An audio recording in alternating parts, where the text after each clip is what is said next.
Ministry of Murders, presented by Podcaster. आखिर कैसे रंगा बिल्ला ने इस घिनौने जुर्म को अंजाम दिया, आइए पूरी कहानी जानते हैं। 26 अगस्त 1978, जगह दिल्ली, धौला कुआं, जहां ऑफिसर प्लेस में मदन मोहन चोपड़ा नाम के एक नेवी ऑफिसर रहा करते थे। उनके दो बच्चे थे, एक बेटी जिसका नाम गीता चोपड़ा था और उम्र तकरीबन 16.5 साल थी, और एक बेटा जिसका नाम संजय चोपड़ा था और उम्र 14 साल। गीता चोपड़ा ने हाल ही में जीसस एंड मैरी कॉलेज में एडमिशन लिया था। वो फर्स्ट ईयर में थी।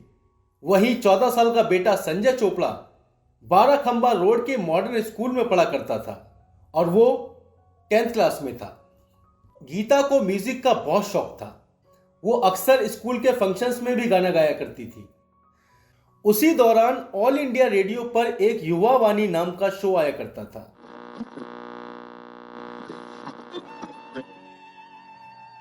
जो कि नए उभरते गायकों की शौकीन युवाओं के लिए था। और उसी शो के लिए उस दिन गीता चोपड़ा की ऑल इंडिया रेडियो के स्टूडियो में रिकॉर्डिंग थी। उसे इस शो में लाइव परफॉर्मेंस देनी थी, जो शो रात के 8 बजे ऑन एयर जाना था, और ऑल इंडिया रेडियो का ऑफिस था संसद मार्ग पर। 28 अगस्त 1978 शाम को 6 बजे के आसपास, उस वक्त दिल्ली में हल्की बारिश हो रही थी। गीता अपने छोटे भाई संजय के साथ ऑल इंडिया रेडियो के लिए निकलती है। उसे 7 बजे स्टूडियो में प्रेजेंट होना था। अब दोनों भाई बहन घर से बाहर निकल मेन रोड पर खड़े हो जाते हैं और वहां से किसी जान पहचान के व्यक्ति से लिफ्ट लेकर नई दिल्ली गोल डाक खाना नाम की एक जगह पहुंचते हैं।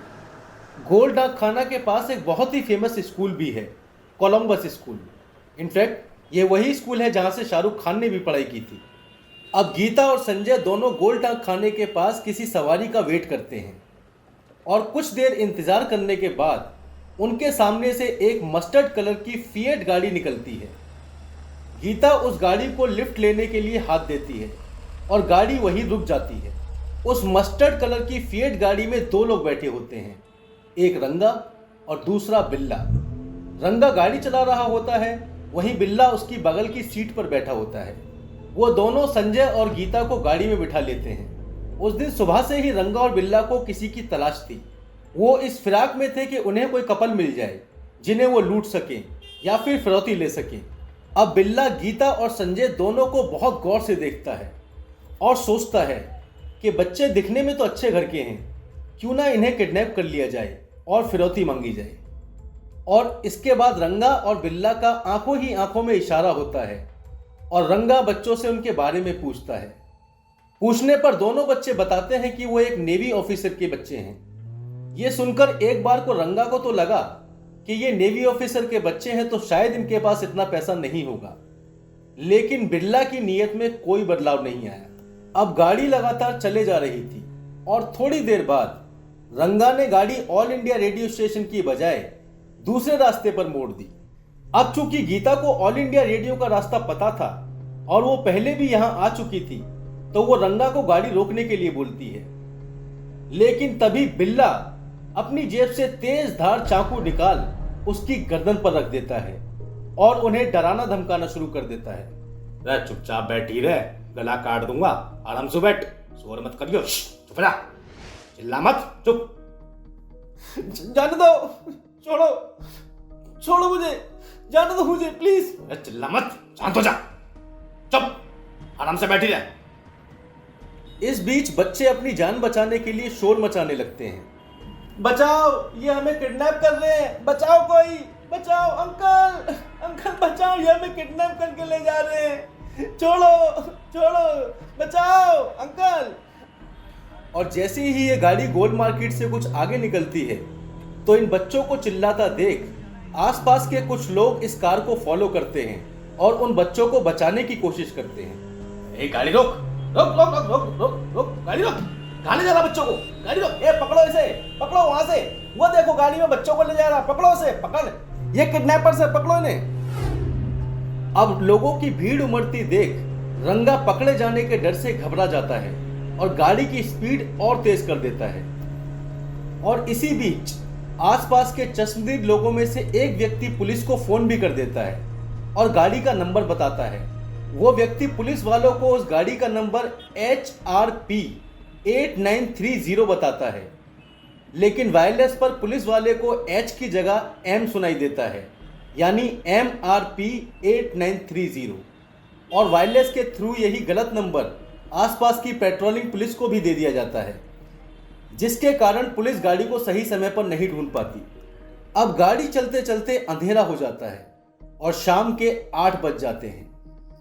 और 8 बजे के करीब रंगा पालम हवाई अड्डे रिंग रोड के आसपास के एक सुनसान झाड़ियों वाले इलाके में गाड़ी रोक देता है और रंगा बिल्ला से कहता है, लोगों ने हमें पहचान लिया है और ये नेवी ऑफिसर के बच्चे हैं, इसीलिए इनके पास इतना पैसा भी नहीं होगा, तो हम इन बच्चों को यहीं छोड़कर निकल जाते हैं, कुछ और ढूंढते हैं।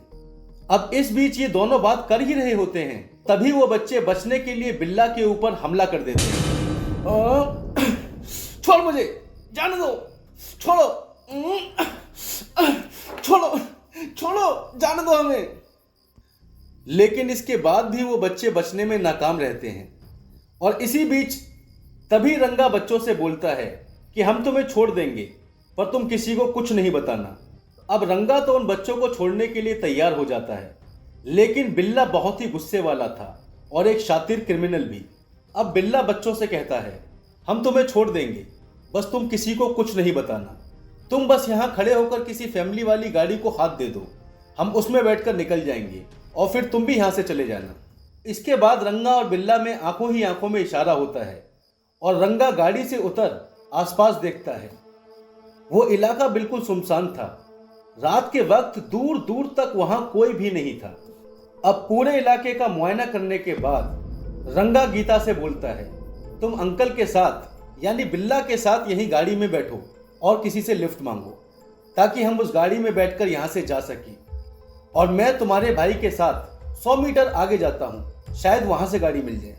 ये कहकर रंगा 14 साल के संजय के साथ गाड़ी से तकरीबन 100 मीटर दूर आगे चला जाता है।